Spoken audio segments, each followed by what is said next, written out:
How's it going, everybody? Welcome back to Mojogrip. Mike here. New chapter, new airplane. Today we're gonna check out one of my favorite modern airplanes, the Viper SD4. Stay tuned.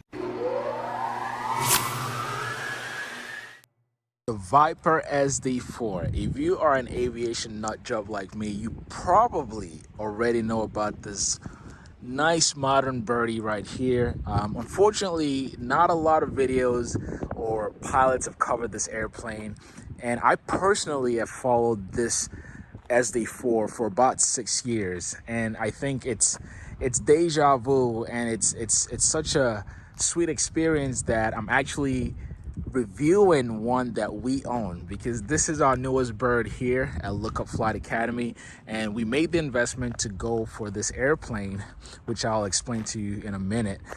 We bought this plane really for our students, and we went through 4 or 5 different models, and we ended up with the Viper SD4.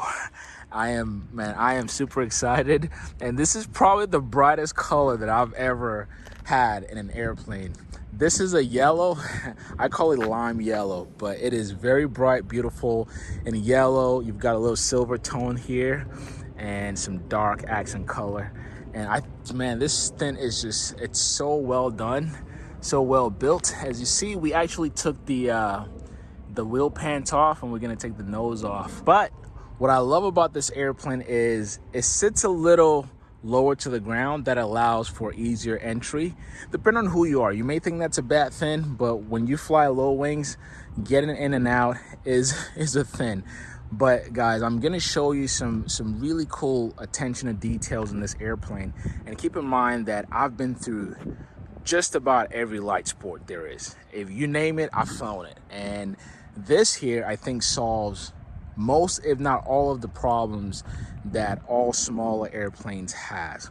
And speaking of first, let me open this beautiful cabin for you, which is another unique feature of this airplane, is that the canopy opens backwards.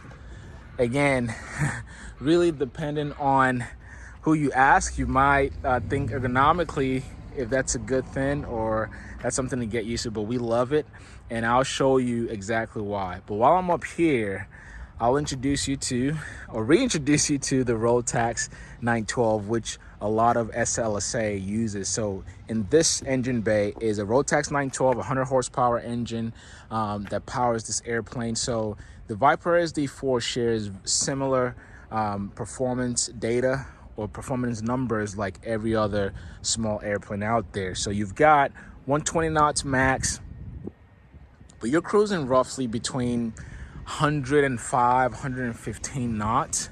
You get some nice tailwinds behind you, you'll probably cruise a lot faster. But what's beautiful is you're only burning 5-6 gallons, in some cases less than that, per hour. But while I'm up here, I'm gonna show you some really cool details about this airplane and why I personally went for this, right? So you've got your standard 3-blade prop. That's out of the way. But see this nice vent here? Except you fly and operate an airplane for a long time, little things like this may not catch your eye, but I'll tell you the story about this.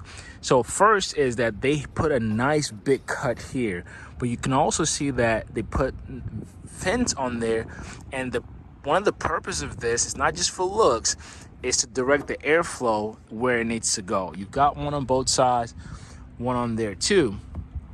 And then down here, you've got enough ventilation also into your engine bay. And I love how the nice LED headlight or landing light is hidden over here as well. But here's why I'm pointing this out.